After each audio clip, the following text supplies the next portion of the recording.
Hello, hello, hello, everybody. Welcome to the channel. My name is Lindsay, and this is Life with Lindsay. Today, we have a WIP Chat. If you don't know what that is, a WIP Chat, WIP, W-I-P, stands for Work in Progress. So, I will be working on my current WIP, which is Valentine Masquerade from Jasmine, Becket-Griffith, Diamond Art Club. And I am doing this for the Butterflies with Diamonds event. You can pull out whatever it is you're working on, whether it be a craft project, if you want to have me on in the background while you're doing laundry or dishes, or trying to ignore someone else, or, you know, on your way to work, whatever it is. There's no right way or wrong way to WIP and chat. You guys do whatever it is you want to do. I love when people are like, oh, I listened to you in the car. And my immediate thought is, wow, you must have a great data plan. Before we get into it, a few boring housekeeping tips. If you hear a noise directly to my left, I do have my fan running. I am recording this while my tiny human is sleeping, so you will more than likely hear her singing. Hopefully, she'll actually take a nap. And my husband is in the room, so you will definitely hear husband noises. Say hi, husband. Hello. All right. If you guys hear a beeping, I do use a timer, so I have a lot that I want to talk about, which means I'm going to forget 98% of it. I have been trying to sit down and record this WIP and Chat for like 3 days. I just either haven't been motivated, or I've had so many other things up and running in my life that I didn't get a chance to get to it. So, last week I got my second COVID vaccine. I feel like my wax is already stealing my drills. And for those who are curious, my husband and I both got Moderna. For those who are also curious, my husband and I, neither one of us had any reactions to the second dose. So we were really lucky in that sense, because I know a lot of people, the second one was a doozy for them. I'm super, super thankful that it was okay for us. My husband got his like a week and a half before me. So when he had no reaction, I was like, maybe I won't have a reaction. But my husband is also that man that, like, he never gets sick. And then when he does, it like takes him out. So, we did that. And then last Tuesday, so I'm recording this. Nope, I'm not recording this on a Tuesday. I lied. We're just gonna keep going here. So last Tuesday, I got my second dose, and we had another ice skating lesson. So for those who are new here, my daughter has basically been living in a bubble since last February, and I have as well, with the exception of a couple doctor's appointments and to see the grandparents a few times. Especially, like, my father-in-law lives on a farm, and he's not what you would call a social man, so we don't really have anything to worry. And all the grandparents are fully vaccinated at this point. So anyway, and I'll touch base more on Grandpa in a few minutes. But we started ice skating a couple weeks ago, and this was something my daughter really wanted to do. And I thought, of all of the sports that are available to kids her age, I feel more comfortable with her being on the ice, pretty much secluded, if you will. Like, she's not surrounded by a ton of other kids the way she would be in, say, a soccer class or a dance class. And the kids all wear masks. There's only a handful of kids in the class. There's less than 10 in the one that she's in. And so anyway, so we did that last week, and for the first time ever, she got her skates. So the way it works is they have to ask for their skates. They have to tell the instructor what size skates. And part of this is they're really big on teaching the kids respect and who's the boss and who's in control, which is something that my child fully thinks she's the boss, which she's not. And I love that. So they ask for their skates. And so every day she like practices at home, and she's like 7 size skate, which is her way of saying I'd like size 7 skates. But she always says it's 7 size skates. It's the way she says it. Super cute. And so she asks for her skates, and then I lace her up, and then they have to do laps on the mat. Wow, I really can't speak.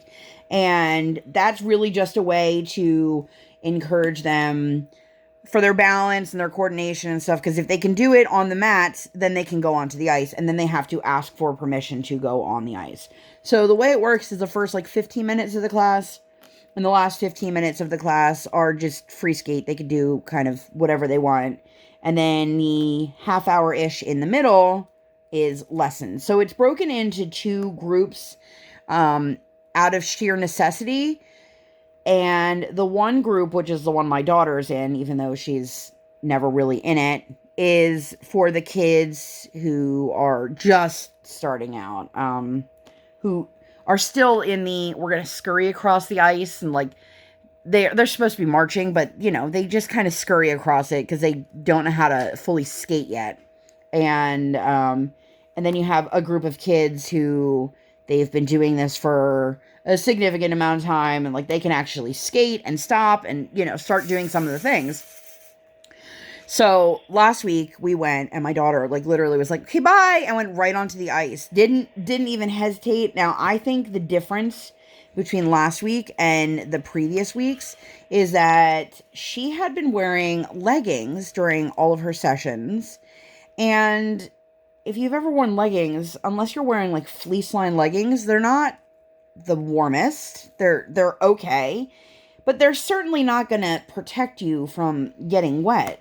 So if you can imagine, a new ice skater spends a lot of time on the ice, and also she likes to touch the ice and get a feel for it, which is super common and encouraged. And so I got her snow pants, which they actually don't recommend, even though I was talking to the instructor the other day, and she said for the tots, I totally recommend it. So I got her just a pair of like pull-on sweatpants as opposed to bibs, like overalls. Which, do you guys call them bibs? Wherever you are? I feel like that's a regional thing. Anyway, so I got her them, and the first thing I said was, all right, jump, twirl, somersault, just to make sure she could totally maneuver in them, and she could. So that lesson last week, she literally went out on the ice and was just like, yay! Started like rolling around. She was such a trip. She was making me giggle, and we were having a good time, and so we were really, really impressed. And she came off the ice and she's like, I'm so proud of me. So we thought, okay, maybe we're turning the corner now. You know, it takes some time for them to get used to being on the ice and doing what they're doing. And I never expected after like 1 or 2 lessons that my kid was going to be, you know, the next Christy Yamaguchi. This is how old I am that like I can't think of like a current day ice skater. Tara Lipinski, that's not even current either. Johnny Weir, I don't know. Insert your favorite ice skater here. So, let us know who your favorite ice skater is. Or a modern one. Help us in case there's another. Let us know. Yeah. Okay. So anyway, so she had a blast with that, and the snow pants were great because if you're watching this currently, like, we're going into warm weather, and what am I supposed to do with my kid when it's 90 degrees out? Well, she can go to the rink now in a tank top and shorts, and I just put her fleece jacket and her snow pants on, and she's good to go. Now, mind you, I showed up to the ice rink, and I forgot my sweatshirt at home. I forgot to grab socks, so I'm in flip-flops. I was wearing pants, but let me tell you, it gets real cold when you're sitting doing absolutely nothing. Thankfully, I had a spare set of socks of my daughter's from the handmade sock shop that we rep for. Shout out to Peach Pop. They have a lot of socks that are made out of the double brush poly, which, if you know nothing about fabrics, if you've ever worn a pair of like LuLaRoe leggings, that really soft, buttery feeling, that's double brush poly. And they fit. They stretched, I mean, they didn't fit me as knee highs, but they fit and they kept me warm, and that was great. So, yeah, that went really well. And then we had to like scramble out of there so that we didn't miss my vaccine appointment, which I was still super late for, but nobody cared. They were just like, oh, well, you're showing up for your second shot. Here you go. So I will say, for anyone who is out there and they're either on the fence about it or they have an appointment for it, like, the biggest thing I can tell you is just move your arm. Which, it's funny, I talked to my brother who had just gotten his, and he's like, that's the last thing I want to do. My arm hurts. I'm like, yeah, that's why you got to move your arm. Do like windmills. And he's like, what's a windmill? I'm like, really? Just swing your arm around like a windmill. And these are normal conversations I have with my family. So anyway, we did that. And then last week, we actually had a really weird week. We coincidentally had no therapy sessions, which, if you guys have been here long enough, you know that we usually have 2 sessions a week. And if you are new here, hi, welcome. Thanks for being here. I hope that you will stay forever and ever and ever. Just kidding. You're never allowed to leave again. I'm just kidding. If somebody's like, oh my gosh, this girl is off her rocker. Anyway, so my daughter receives speech services every week, and then every other week we alternate between occupational therapy and her itinerant teacher. And it was an off week for her itinerant teacher. I never know what to call her, like her special ed I don't know. And then speech needed the week off for she had to take her kid to like their own doctor's appointment. And then OT had to switch our weeks because she had an appointment with her child. So we were left alone to our own devices. I don't know why some of these drills just don't want to flip over. It's sort of frustrating me. Not that much, but it is. Anyway, nobody cares about what's frustrating me with my drills. Maybe they do. Maybe that's what you're here for. Is that what you're here for? So instead of having therapy sessions, we tried to maximize our week. So Tuesday, coincidentally, the place that I went to get my vaccine, it's a mass clinic site. It's a former big box store. It's actually really close to my mother-in-law. So I said to my husband, why don't we call your mom and see if she wants to, we'll pick up lunch and we can meet her. They have picnic benches outside of her apartments and we can just join her for a little lunch. And she was all about it. So we grabbed nothing special and just met her for lunch, sat outside. Briar ran around, and that was a really nice way to spend the afternoon. And then Wednesday, we went to see her grandfather, who, like I said earlier, he lives on a farm. So, funny, I don't know if I've told this story or not, but when I first started dating my husband, he told me he grew up on a farm, and I said, oh, what'd you grow? And he said, cows. And I said, and what else? And he goes, cows. Now, mind you, anybody who lives in the country is probably rolling their eyes at me right now, but I grew up in the suburbs, okay? So I did not know, call me sheltered, call me whatever you want to call me. Like, I did not know that farms could just be animals. I assumed that all farms had food, like fruits, vegetables, wheat, whatever, and animals. So I didn't know. I've since learned, and so Briar loves going to the farm because she loves seeing the cows, and she loves, he's got kittens in the barn, and he just has all this like wide open space so she can run around inside, she can run around outside. She loves it. So every time we're there, she crawls on top of one of the many tractors. And the best part is my father-in-law has like a thick canvas jacket over the seat of the one, and she keeps trying to take it off, and he's like, no, that actually has to stay there. And I didn't know if it had a purpose or if he was just telling her. Well, it turns out the spring in the seat is coming through the fabric, and instead of, replacing the seat, he just puts the jacket on it so that when he sits on it, it doesn't stab him in the butt. Now, he is an old farmer, and he's stubborn, and he's, very independent. Something when I can put a jacket yeah, exactly. But try explaining that to a 3-year-old who just thinks that you're just putting a jacket. And anyway, so he started it up, and he's like, all right, let's go.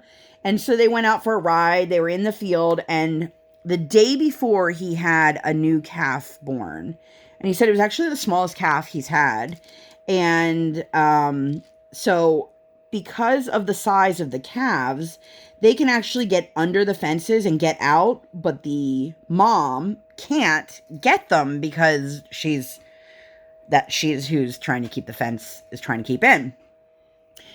So he noticed that as they were on their ride together, and so he had to, excuse himself, and oh my goodness, the FOMO set in. This kid thought that Grandpa was like going on an adventure without her, and she was like beside herself. I'm like, kid, it's okay. And then of course when Grandpa came back and she saw like he wasn't doing anything fun and exciting, she was like, all right, I'm over it. But in the moment, oof, let me tell you, it was like hard to convince her that nothing was happening. Nothing exciting is happening over here. She's like, I'm like, oh my gosh. But that was really nice being able to see both those grandparents. It was really sweet. We love going to see the grandparents in general. But I mean, I'm telling you, this kid, when she's out on the farm, she loves it. And he doesn't live super far from us, but like we live in the suburbs, he lives in the country. So for her, this is like what she sees in her books. Like, Grandpa's a farmer. And the one day she kept telling us that Grandpa, she wants to go see his pigs. And we're like, he doesn't have pigs. He literally just has cows. That's the only thing that he has on his farm. But try telling her that. And again, back to she thinks she's the boss. So that was fun. And then I can't remember if we did anything else super exciting last week. After that, I think we kind of just hung out. And I was invited to be the special guest on someone else's YouTube live, which if you popped out to, it's Rebecca over at That Journey Chick. If you guys were there, thank you guys so much. If not, the replay's up if you guys want to see it. You get to hear Lindsay sing. Yeah, I did sing. That's true. It's really interesting. If you guys follow me outside of YouTube, which if you don't, all of my info is linked down below. I go live all the time on Instagram. I have a Facebook group. All of that's down there. And I was saying that I feel so much more confident going live on Instagram because I feel like there's a built-in safety net there. If you go live on YouTube, you're not going to have a lot of random people just finding you and coming in. Whereas when you're on Instagram, it alerts anyone who follows you that you're live. But even if somebody's just browsing my profile they clicked on the hashtag, whatever, then they can see that I'm live and they can hop in. I'm also not very good at, planning it out. I usually just go live, which I've said this before and I wholeheartedly mean this. If you guys ever want me to go live and I'm not live, just shoot me a DM. I've had so many people be like, hey, you want to go live tonight? Sure, why not? If I can make it work with my schedule, I will. But anyway, so that's what we did on Sunday. And that was a lot of fun. It was really cool. My husband pulled up the live stream on our big screen TV, and then he took a picture of my daughter watching, and it was super, super sweet to see her, like, watching mommy. And, of course, she thinks mommy's on TV, which, I mean, I kind of am at that point. But it was very sweet. It was very, very cute. And I was very appreciative. Also, gotta love a fellow Alice in Wonderland fan. Anyway, so that was last week. And then I was going to record Sunday, and I don't remember what happened. And then Monday I had like zero motivation. Oh, and then what happened after that? I feel like there was something after that. I don't know. It's been one of those, like, everything just kept kind of like culminating, and there was never the right time to sit down and record.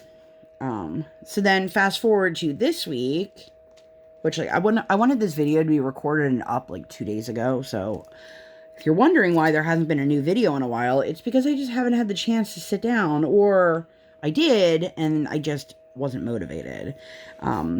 So I finished my Lola Rose cat. So that post review will be coming soon. I'm hoping to film that in the next like span of a week. She did launch her site. If you guys don't know what I'm talking about, one of our own on Instagram, Malin, she launched her own diamond painting company, and I was working on one of the sample kits for her. And I absolutely loved it. Spoiler alert. All of the colors were beautiful and vibrant. I absolutely loved the drill quality. You ever work on a kit where you're like, that's all the trash I have? That's it? Yeah, that was one of those kits. So, no complaints on that. But, so I will be doing a post review. That was not it. That whole minute of me rambling. So then again, this week on Tuesday, we went and had another ice skating lesson. And she wasn't quite as gung-ho as she was last week, but she definitely got out on the ice. And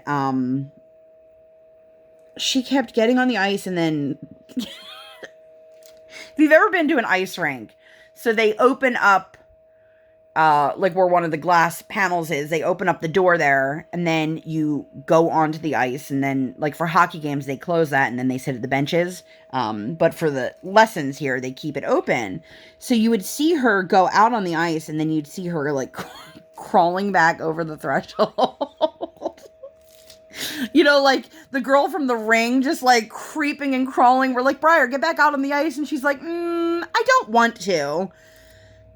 She is. You wouldn't see her because she's so little. Yeah. And like by the walls, and all of a sudden you just see this little head like pop up, working its way over the. Yeah. And I think this week in general, she just wanted to like explore it a little bit more. Like there was a bucket of snow that she wanted to play with. And okay, so the woman behind us, have you ever been anywhere, it doesn't have to be a sporting event, where the people surrounding you just don't understand that like you don't need to hear their life story? This was one of those situations. This woman explained to us, I'm not even sure how many times, probably 20 times. This is the first time in 18 months that she's been able to see her granddaughter ice skate. And I'm like, oh, great. I now know how old her granddaughter is. I know how old her other grandchildren are. I know when their birthdays are. And she kept saying, oh my goodness, she's gotten so much better. And I wanted to be like, yeah, 18 months does that to someone. And then she would make comments about my kid. And I'm like, this is like her 5th ice skating lesson. 4th, 5th? I don't even know. Like, she's not at the level that your granddaughter, who is a year and a half older, is. So, you know, when you were here 18 months ago, that's how old my daughter is. And then it was just, there's 2 girls in the class, this woman's granddaughter, and then another girl who just joined the class that comes, she's a hockey, I don't know if she plays hockey or if her siblings play hockey and that's why she's in hockey equipment. But she, the 2 of them, like, see my daughter, and they, like, circle her like sharks, because they're like, ooh, another girl's here. Because most of the class is little boys. And the age range is up to 7. So you've got kids that are significantly bigger and significantly older than my daughter, and, like, that doesn't faze her, because she's not even over there. But the bigger girls, tend to forget. Like, they can see she is significantly smaller than them. And they're like, you have to be gentle with her. Like, she doesn't even know how to stand up on her own. And Tuesday, she did. They encouraged her to just stand up. And she's like a little baby giraffe. Like, the legs go out. And at one point, her butt was in the air and she was trying to use her head for leverage. And we're like, girlfriend, this is not going to help you. Like, you need to pick up your head. Pushing your head on the ice is only going to put your butt further in the air. And it was so funny. But she got up and, like, the whole rink cheered for her. It was very, very sweet.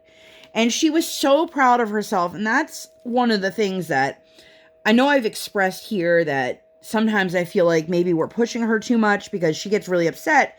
But when she's done, she's like, Mommy, Daddy, I'm so proud of me. And we're like, we're so proud of you. And she just, you can see how much this means to her. Even if in the moment she's like, I hate everything about this. So we're going to stick with it and hope that it improves. Quick water break. So then Tuesday afternoon, over her nap time, which, no surprise, she didn't actually nap, we had a meeting with Head Start. So for those who don't know what Head Start is, it is a program that is offered that you have to qualify for, and there has to be a space for you. And it is a preschool program completely free of charge that is run by your local school district. And, oh, nope. I have a lot of these drills that have like teeny tiny little extra tabs. Oh, hello, child. She's not in here. She's just on the monitor, so. She's in here in spirit. What? She's in here in spirit. Yeah, well, she thinks she's in here in spirit. So, we went through the first part of the process, which goes through like your financial records and all this stuff, because it is income based. But if you are above the income level and there's another reason, you can still qualify. So basically, this program was created to help kids who, for whatever reason, need extra help. And it's to help give them that head start so that when they start school, they're not super behind. Now, my child is deemed developmentally delayed by the state. So shout out to all my other special needs parents out there. I see you. I hear you. I am you. I'm married to one of you. You're a special needs parent. You're saying I was special needs. I'm like, thanks. I wasn't aware. What did my mom tell you? Don't you worry what your mom told me. Anyway, so because she has an IEP with the state already, that actually plays into our favor. And interestingly enough, for those who don't know, my husband lost his job last year, unrelated to COVID. The timing was just sucky. But because of COVID, he never got transferred to another store. He worked in retail management, and he took that opportunity to start his own business. If you guys don't know who my husband is, how dare you? No, I'm just kidding. He is the data monster. He customizes Funko Pops. He also does custom comic book covers. So if that's something that you're into, hit him up. He is Data Monster, DADDA Monster on Instagram. All of his information is linked below. And I totally just lost my train of thought. What was I talking about? Oh, income based. So our income for 2020 was the first 3 months of the year were income, and then the rest was through unemployment, and that still did not put us in what they deem low income. And I was like, wow, really? Apparently, I think they said you have to make under $20,000 for a household to be low income, which we were, not to like talk about finances, but we were above that. I mean, not significantly. Not to brag, but we made at least $20,000. Yeah, so it was a little bit frustrating because then we were like, okay, we have less of a chance now. But at the same token, like, we would never want our daughter to take a spot from somebody who truly needs it. But if somebody truly needs it above my daughter, they're going to give it to that person. So we went through like this interview process. They asked us what our concerns were for sending her to preschool, what we were hoping for. And if you guys have been here, you've heard me talk about this in some iteration and some extent. Damn, there's a lot of these little extra tabs on them. One of the biggest issues is that my daughter is not potty trained, which that's not an issue for us. That's not me saying I have an issue about this. But the preschools won't take a child in that age bracket who isn't potty trained for copious amount of reasons. So one of the only programs that would work for us would be somebody who, that is part of her IEP, which is super weird to me. If you guys don't know what an IEP is, and I keep saying that, it's an individualized education plan. Kids who receive this, whether they're in the preschool program or the K-12 program, they receive additional services. So, for example, when I was in school as a child, as a youngster, I was given extended test-taking time, given the opportunity to have distraction-free testing, which basically just meant, like, I sat in a room, like, by myself. Those were some of the accommodations that were available to me because of mine. But part of her IEP is to work on potty training, which, if anyone is curious, is going about as well as it was It's going about ever. as well as it is teaching her trigonometry. Well, I don't know. We haven't even tried that, so that she might be better at that. Yeah, go ahead. If you guys hear that, that is my husband's heat gun. And yes, it sounds like a hairdryer. So, anyway, long story short, that's something they can work on, but they can also have all of her services provided to her without it being an issue. Like, I don't have to make special accommodations for my kid because her speech pathologist is coming in or whatever. So for us, that's a really big deal, to be able to have a program that's going to work with her services, not work against them. They're already familiar with the therapists. The therapists are already familiar with the teachers because they work with this program. For her classroom, they take a total of 18 kids total. But that means that if there, are already, let's say, 11 kids from last year, they automatically get offered the spot again. Which is great, but now it means I have less opportunity for my child to be accepted. So, it sounds like the woman who was doing the interview process, that she has zero control of any of it, but she made it sound like even if we're just put on the wait list, which if we don't make it, we're automatically put on the wait list. Like, nothing about my daughter disqualifies her. I think that even if we were in a much higher income bracket, it still wouldn't disqualify her because she has this IEP. Which her IEP offers her 3 services. We get speech, OT, and her itinerant. And she said they've had years where everybody that was on the wait list has been put into a classroom by January. Now, a lot of that is, she said, there's a lot of times kids' families will never show up. They'll make it in and they never show up, or they drop out of the program. It's too much for them, whatever the case may be. So for us, we're really hopeful that, like, even if she can't get in, that she'll eventually get in.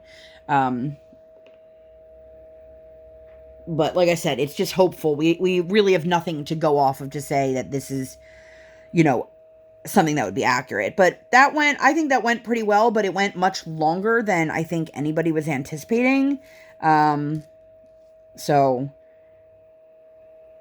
that was quite interesting. And they added in somebody who is, I don't know her official title. I think it's like behavioral strategist, something like that, to work on a behavior plan to implement. Because the problem is, okay, and I know for a fact that no matter whose kid I'm referring to, a lot of these kids are in the same boat. So schools provide services like speech therapy and occupational therapy, things that are going to affect a child in a classroom. However, schools don't offer any sort of mental health services. Does not matter what the income status is. So if you're in a low income setting and you can't afford to send your child to therapy services, the school district can't help you in that sense. But they have people that can do behavioral plans that we can implement, and that's kind of where we're at now, that we're going to try to implement this. Because the problem is, and if you don't have a child in this boat, or a child at all, like maybe you're completely unaware of this, but a lot of kids need mental health services that they can't get solely because of their age. Now, you might be sitting there going, Lindsay, your kid doesn't need like a talking therapist. You're right. She doesn't. What has been recommended to us is that our daughter seek play therapy. Most doctors, psychiatrists, psychologists, therapists, whatever you want to call them, counselors, most of them won't take a child under the age of 5. Excuse me. So what you're telling me is that my child has needs that are immediately need to be met, but we can't meet them. And then I'd be sending my child to kindergarten where they're going to label those as behavioral problems and potentially reprimand her for that. And I'm like, that doesn't sit well with me. I don't want my child to ever feel like that she's a burden or that she's a problem or she's the one causing any of the issues. But my husband and I can only do so much on our own, and we're also in a pandemic. So like, even if I could find a therapist who could get her in, I need it to be in person for play therapy. It's not going to hit the same if we're just doing it over the iPad like we're doing everything else right now. So it's a bit frustrating because you get stuck in this no man's land. And you just want better for your kid, you know? Even if you don't have kids, if you know that, like, being a parent means always wanting better for your kid, then you can understand the emotions that I'm feeling. And it's just frustrating because you can only do so much. If things don't exist for what you need, it's hard to make it work for you. So we're kind of in like this holding pattern of like, maybe somebody can help us. Maybe somebody can help us connect us to somebody that can help us. Like, that's all we want. We're not saying like, I want the school to give her free therapy. What I'm saying is like, could you at least connect me with a program that I can't get my kid into because I have no connection to it, or whatever it may be. So, that's how that went. And then today I'm recording this on Wednesday. If I can get this up by tonight, great. If not, you guys will see this tomorrow. Hopefully. Don't quote me on anything ever. Which, speaking of quoting me, if I ever say something is going to be linked in the eye or down in the description box and it doesn't work or I forgot it, just shoot me a gentle reminder. But just remember, I'm human and I very often make mistakes. But we always need to approach things with kindness. Everything in this world needs to be approached with kindness. Anyway, so today we had speech this morning in person,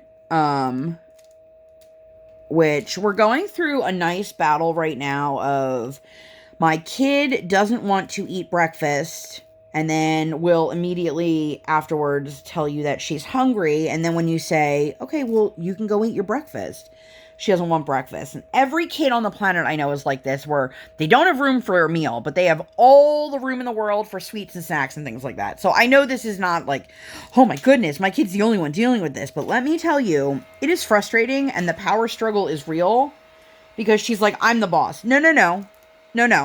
You're not the boss. I'm the boss. Or daddy's the boss. I said that today and she goes, no, daddy's the boss. And I go, or daddy's the boss. She goes, no, daddy's the boss. And I was like, you want me to say that daddy's the boss, but in reality, we're both the bosses. But I will not accept that. She doesn't even know who that is. My husband and I are going to have a series called Things That Are Lost on 3-Year-Olds. And I don't know if you guys could hear him over me rambling, but he said we will also accept Tony Danza as the boss. And I know if I said that to Briar, she would just blankly stare at me and be like, okay.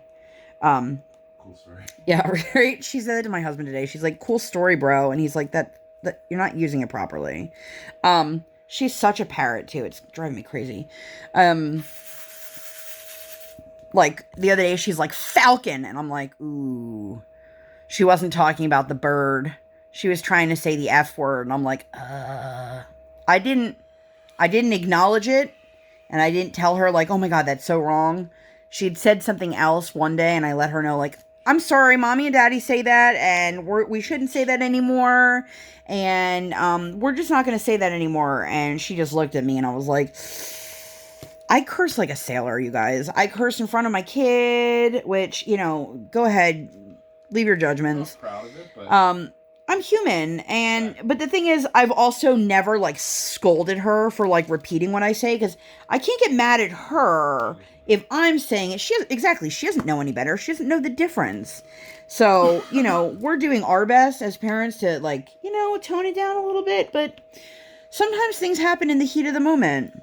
she called me a little bitch. Yeah, she did call you a little bitch. That was the one that I was like, ooh, yeah, we don't say that. Anyway, going so off topic here. Fine, she can call me. But anyway, so we had speech, and her speech teacher and her head teacher, oddly enough, they're very good friends, like, outside of work, which I think bodes really well for her care, because they work really well together. So they're implementing this thing called Ready Hands, which literally they just have her, like, interlocking her hands together like this. And that is so that when something new is in front of her, and this is a very age-appropriate thing, most kids her age, their immediate instinct is to grab it because they want it. And so they were working on Ready Hands with her, and then they realized that, like, oh, she thinks that two things. One, if you do Ready Hands, then you automatically get whatever it is. In this case, it was a flower game. And they were like, that's not how this works. And then the other thing that she thought is you can't get it unless you do the Ready Hands. So when her teacher gave her the item, she was like, no, Miss Kayla, Ready Hands. And so they were like, we're going to have to work on this a little bit more. But they gave us a game to take home to utilize during our therapy session on Friday, which is a virtual session with the itinerant teacher.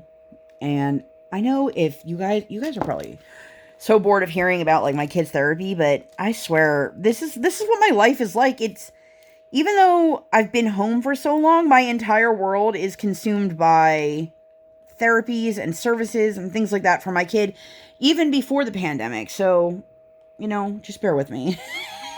Basically, all you're missing is Target runs. It's the only. Oh my goodness, I miss Target runs. It was different. So anyway, so we'll see how that goes. But tomorrow is kind of a big deal.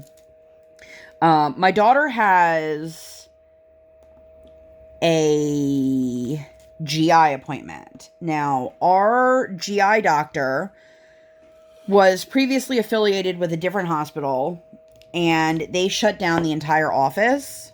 Like, every specialty member is gone and lost their job, which is totally a shame. But in my selfish mom mode, which I don't really think is that selfish, my concern was more of like, oh shit, what do I do now? So I figured out, I spoke with somebody who worked at the office, and they told me he was going to another local hospital to us.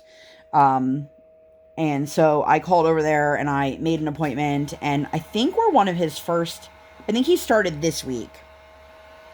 So, I'm excited that we're having another follow-up. I'm nervous because, it's been a lot of the let's just wait and see game, which I don't really like. Did I just put too many drills there? For those who don't know, my daughter has reflux and has had reflux since birth, contrary to our doctors telling us she didn't have anything wrong. And then they went in for a scope for her airway disorder, and then they were like, yeah, your daughter's got pretty severe reflux. We're like, interesting. We told you guys that and nobody believed us, but okay. So for those playing along at home, my daughter is 3.5 and she still has a ton of reflux issues, and I know we need to increase her dosage, which is not what I want to do. I thought she may have fallen asleep. I was wrong. Oh, she had one. Yeah. Well, she's not babbling. I just hear noises that aren't just like, oh, my monitor kicked on. So last year, They wanted to do an upper endoscopy on her, and I'm going to get into a couple like really boring medical things here, so if that's not your thing, feel free to fast forward, or if you are not super into it, I totally understand. So they suspect my daughter has eosinophilic esophagitis, which is often referred to as EOE. It's basically like an allergy. I'm not going to get super in depth because I know a lot of people don't really want to hear all about this. They want us to have the upper endoscopy. They want us to have another gastric emptying scan, which if you want to know what being miserable is, sit in a hospital for 4 to 6 hours with a child who has to be scanned every hour, like an x-ray. It's miserable. It's miserable. And we did it when she was younger, and it was miserable then, and I can only imagine how much more miserable it would be now. But not the point. So they pushed off the upper endoscopy due to COVID, and we're now close to a year from when they originally wanted to do it, and I'm like, can we get this done? So I'm hoping that when we go in tomorrow that they're going to be like, okay, let's move forward with this, and not let's check back in 6 months, because I know that nothing is going to change between now and then. And not in a pessimistic way, but we're doing the same things we've been doing. And one of my big indicators right now that I know her dose needs to be increased is like literally all day long this kid is burping. And not just like I drank soda, here's a belch, because I don't give my kids soda. No judgment if you give yours.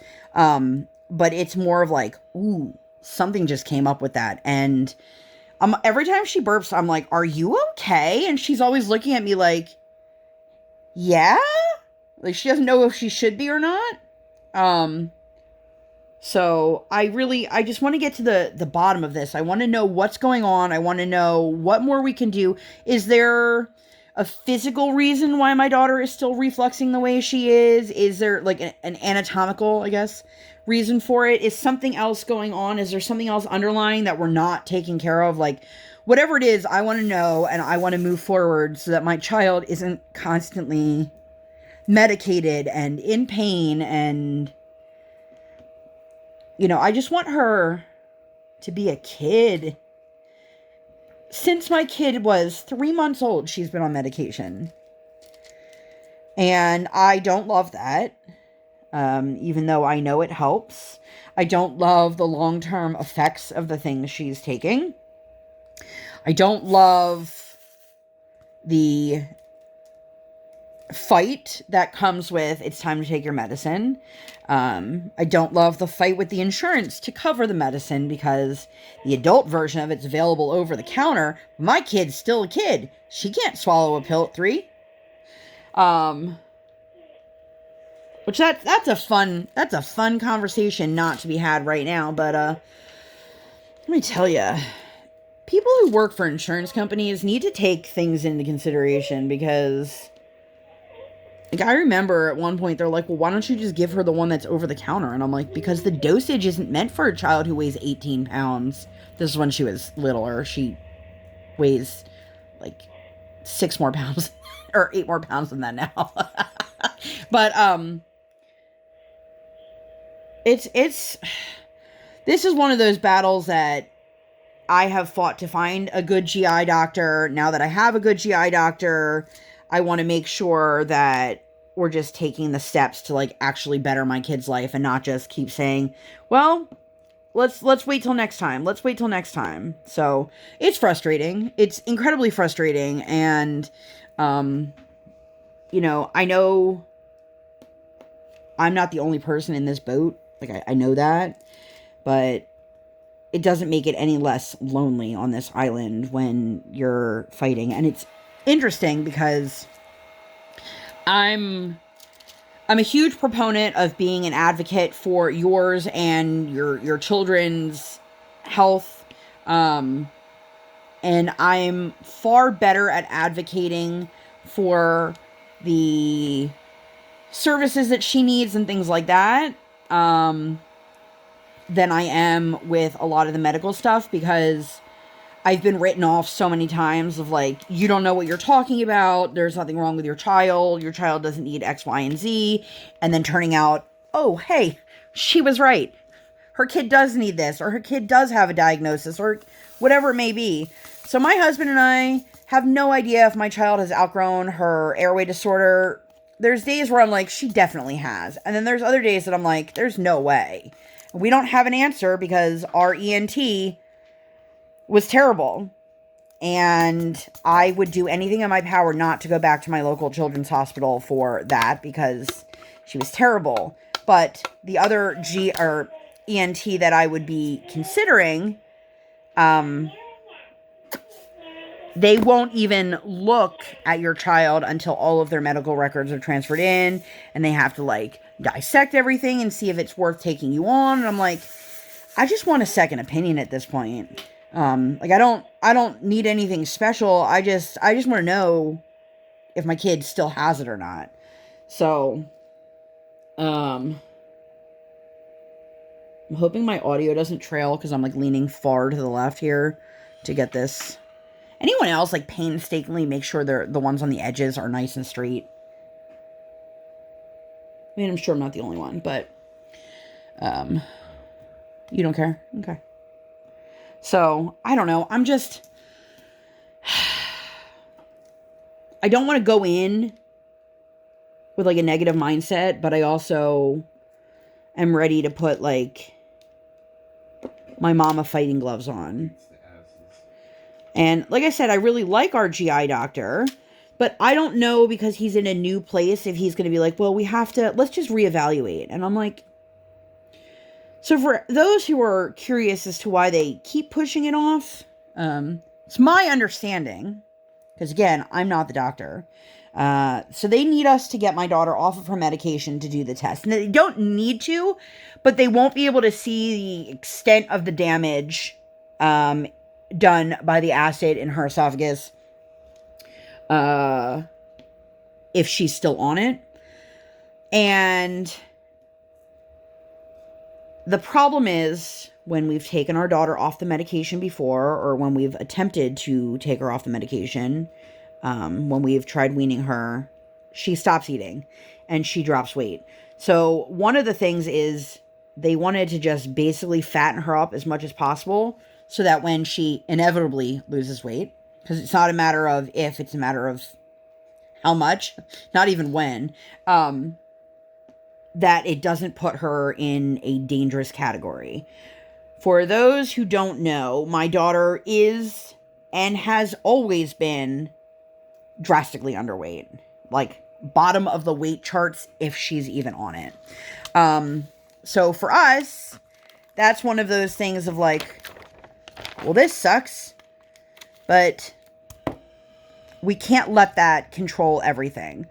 So for us, we're not really doing anything differently than what we've been doing for the past 3.5 years.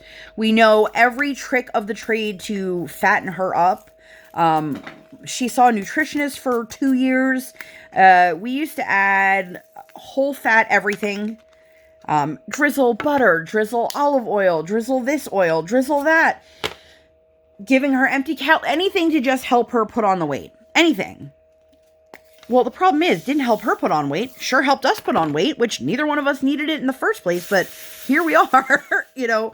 So my kid never stops moving. That's one of the reasons why she's not higher up. And, you know, people assume because they see her size, she must not be a good eater. Well, she is a good eater. She just eats in small quantities. So that's why it's such a battle for us when you're like, I don't want to eat breakfast right now. Girl, it's time to eat breakfast. And I know before someone tells me, well, why don't you wait it out? If I'm sitting there for over an hour and my kid's already been up for a good hour, we're talking about 2 hours after she's woken up. Like, I don't have the luxury to just sit around all day long to start breakfast. And she needs to understand, if she's in a school setting where they're providing meals, that's it. If lunchtime's over, lunchtime's over. You don't get another chance at lunchtime. You don't have the luxury of going, well, I want to have a snack now. If it's not time to eat, it's not time to eat. So my husband and I have our own concerns when it comes to taking her off of her medication. We don't want her to be in pain, but we also want answers. And I want to move forward. I don't want to be in a holding pattern with whatever's going on with her GI stuff forever. And I know someone's going to go, don't be so dramatic. It's not going to be forever. Well, if we're talking about my kid's 3.5 and we're no closer today to knowing why we're dealing with what we're dealing with than we were 3 years ago, then yeah, we are dealing with this. It's been her forever. And it's just daunting, you know. And I have relatives that are doctors, and they ask me, like, well, why is it such a big deal to you that she gets off the medication? And I'm like, I just don't want this to be her forever thing. And I want to know if there's a reason behind it, if we can take steps to improving that and resolving it. Could we go through this and find out absolutely nothing? Yes. But if we do nothing, we're going to find out nothing. If they have all these things that they suspect food sensitivities and gastric emptying, and, you know, I don't think that we're on the gastroparesis. I mean, I don't think that gastric emptying is an issue with her. But all these things, we don't know, and we just want her to live a happy and healthy life. And, like, there's some things you can control when it comes to children, and there's a lot of things you can't control. I can't control what her anatomy is like. I can't control if my child is going to have a disease that's not a preventable disease. I can't control those things. What I can control is giving her her medication, offering her the right foods. But that does me no good if it's going to do no difference. And that's kind of where, you know, Mama Bear is ready to put her dukes up. But I don't know that those around me are ready to listen to what I have to say yet. And that is by far the most frustrating thing I've ever dealt with as a parent. Because, super brief, if you guys didn't know, my daughter was born with laryngomalacia. It's an airway disorder, which the larynx, which is the top of the airway, is floppy and soft, and in some cases it can actually like flop over on itself and completely block the airway.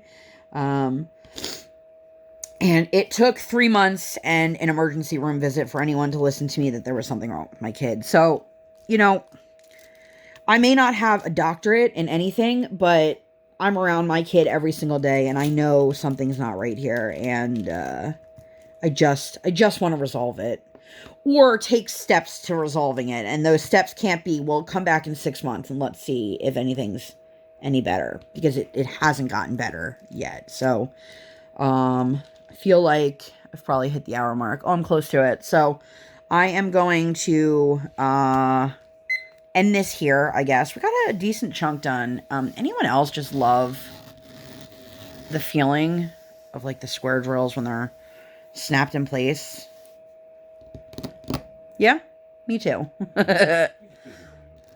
You don't even diamond paint. So I love it. And then the sounds. If you guys don't know, I have an ASMR video on this channel, and I am in no way am I an ASMR artist. I've never claimed to be, and I don't want to be, but I have been toying with the idea of doing another one in the future. So if that's something that is of any interest to you, please let me know down below. If you have made it this far, what do we want to know from the people? People, leave me your favorite or most used emoji. Yeah? Too late to take it back. Editing, Lindsay doesn't want to remove that from the video. Alright, thank you guys so much for being here. While you are here, please make sure to give this video 2 thumbs up. 1 real life, 1 virtual. Make sure you hit that subscribe button. Come, join the Sparkle Squad. And while you are there, hit that notification bell. I said hit that notification bell. My husband's ignoring. Dang, There we sorry. go.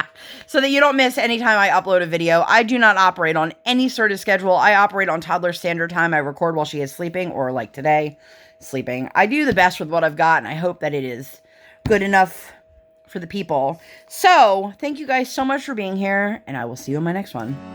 Bye, guys!